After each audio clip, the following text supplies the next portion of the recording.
Hey you guys, it's Peter, and welcome to my channel, Peterisms, where I tell stories of my life and just little things that I've learned as I have grown into the person that I am today. And I cannot believe it is November 1st. It is the first day of Christmas. Now, I know it's way before Christmas, but I'm like really in the Christmas mood this year. If you've been watching my vlogs, you know I've been talking a lot about nesting and cozy mysteries and flannel jersey sheets and just making the house very comfy and very cozy. So anyway, I wanted to start the month off right with some meditations. I actually brought all 5 of them that I've been reading from. I need to get online and find some new meditation books for 2021. I said I was going to do that going into 2020 and I didn't find a lot that I liked. So I need to actually get on the Hazelden website. So the Hazelden website, Hazelden Meditation Series, you can get on there and they have a bunch of books on there. I need to get on there. Maybe I'll do that today and order some new meditation books. All right, let's start with, how about the Daily Book of Positive Quotations? I haven't read that have I read that in a couple days? I don't even know at this point. All right, but I could use some positivity, couldn't you? All right, November 1st, Wilderness of Intuition. You have to leave the city of your comfort and go into the wilderness of your intuition. What you'll discover will be wonderful.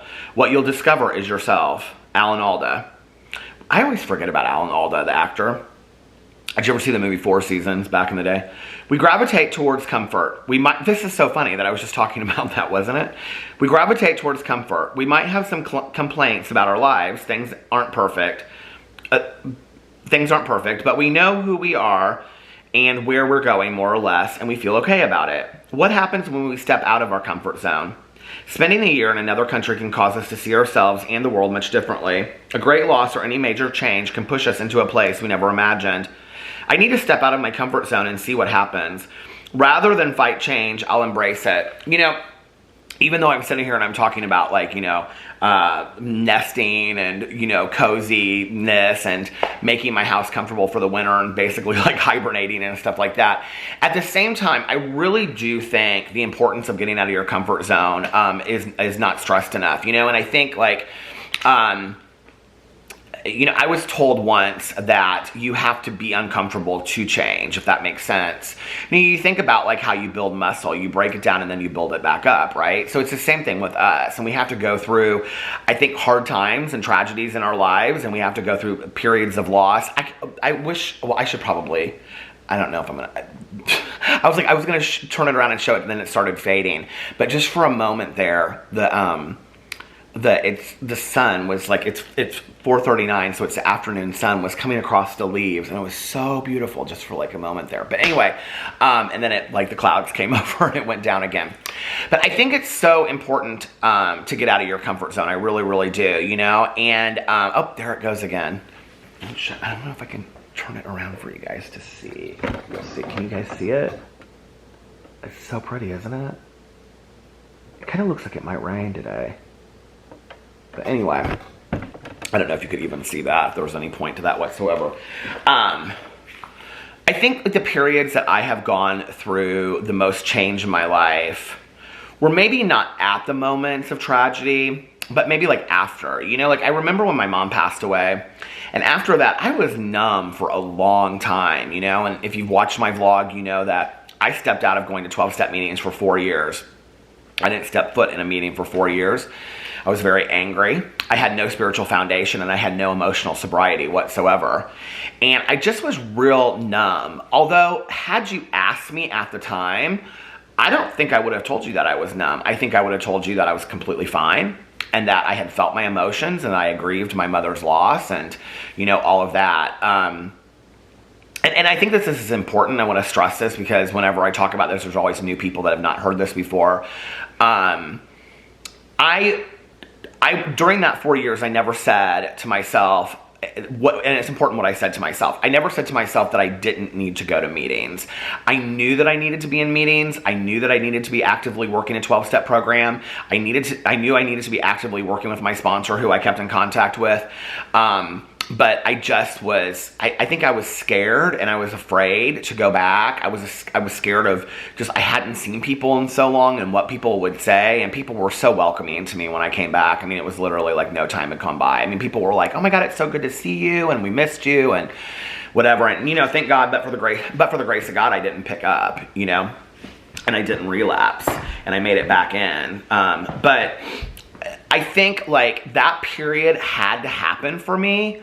That period of stepping outside of my comfort zone. I don't wish that on anybody. I don't wish that lack of emotional sobriety on anybody. And what emotional sobriety is when you take the drink and the drug away. This is why it's always interesting to me when people talk about like, well, I've never needed counseling. I've never needed church or spirituality. I've never needed this. I've never needed that. I just stopped using one day. Well, I think that we know enough about addiction today to know that it's not just a drinking and a drugging situation, whether you believe it's a disease or not, which I do. But it's about other things as well. And so when you take the drink and the drug away, who are you as a person deep down inside? And that's what emotional sobriety is about, right?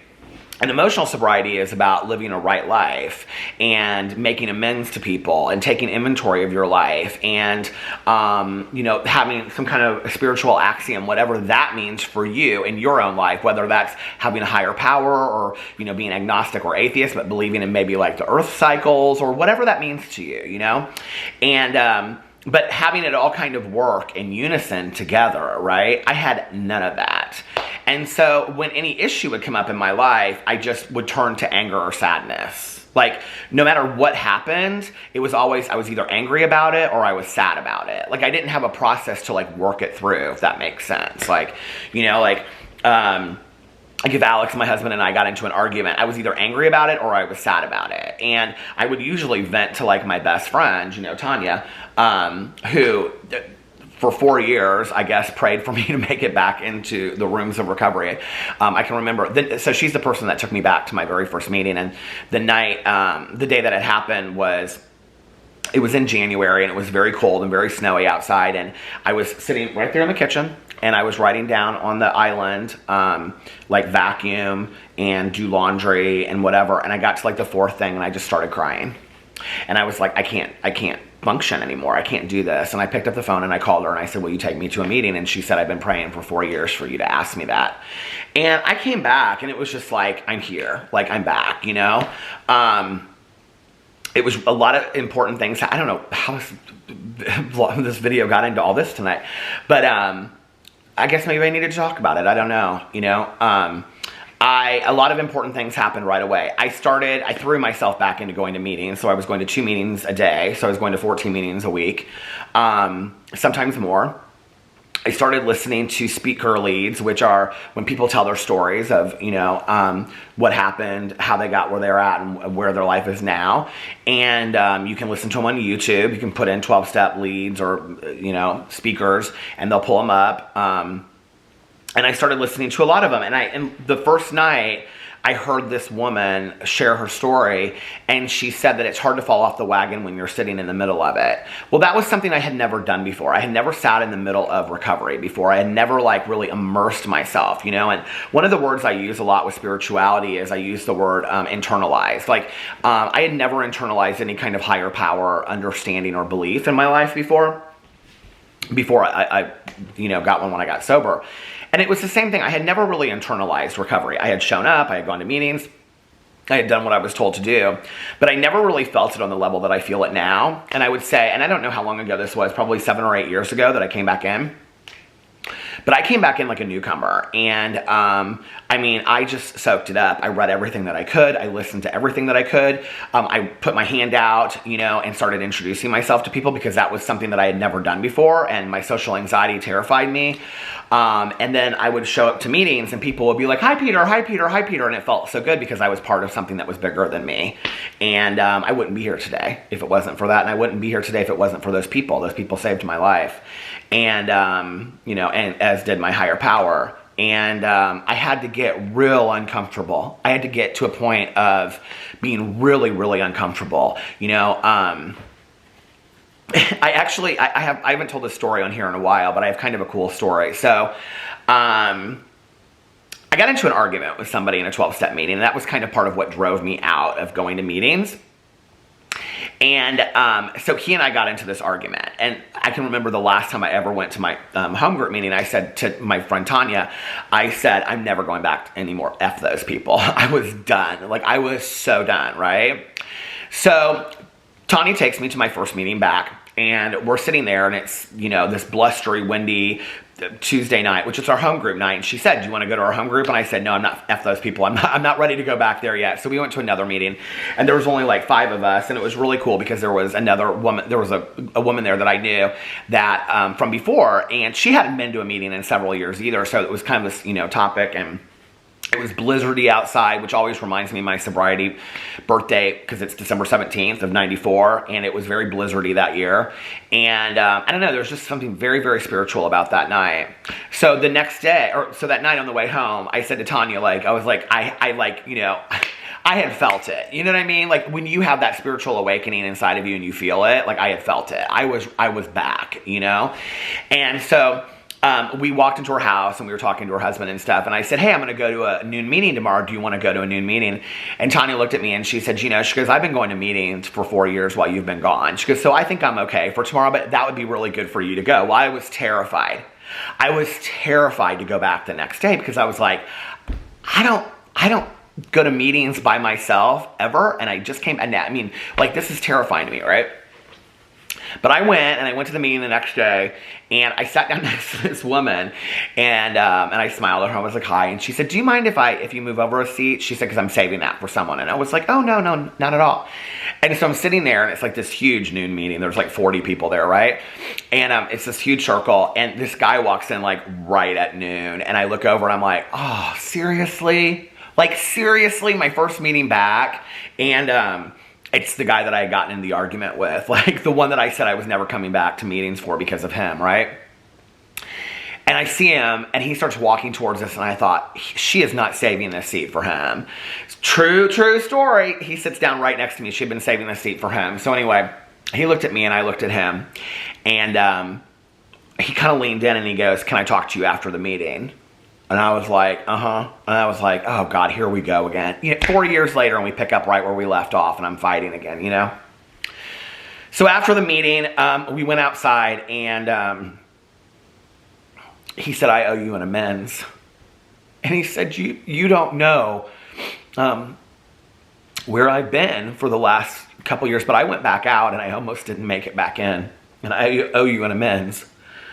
And I said, "I owe you an amends too, you know, and I acted horribly in that situation, and how I didn't pick up, I don't know." And he's one of my dearest friends today. He's one of my dearest friends. And, you know, I think you have to get truly, truly uncomfortable, maybe with who you are and how you tick and stuff inside to lead you back home sometimes, you know. And so as much as I'm into this coziness and all this kind of stuff, I wouldn't be here today had I not gone through those really, truly, truly uncomfortable moments. You know, and they're not fun to go through. They're not great to go through. And, but they're meaningful. You know, I think about back then and how scared I was to come back into meetings. And I remember there was a Sunday, so my home group has like a sister meeting on Sunday nights. It's a speaker meeting. And I can remember I started going to the speaker meeting, but I wasn't willing to come back to my home group meeting for like 2 months. I was too scared. So home group meetings where you go every week and you make a commitment to go there. And I knew everybody there. I had been going to that meeting for years, and, you know, over double-digit years. And I was scared to go back to that meeting. But a couple of the guys came to the speaker meeting. And this one guy who I had known that was always kind of like a father figure to me, he came up to me one night and he put his arm around me and he said, so he goes, "Peter, when are you coming back to Tuesday nights?" And I said, "Oh, I'm not ready for it yet." And he goes, "So I'll see you there on Tuesday." And I was like, damn it. And so that Tuesday I went, I got Tanya, we went, and we walked in, and everybody was so nice. You know, everybody was so like, "I miss you, and it's so great to see you, and I'm so glad you made it back alive." And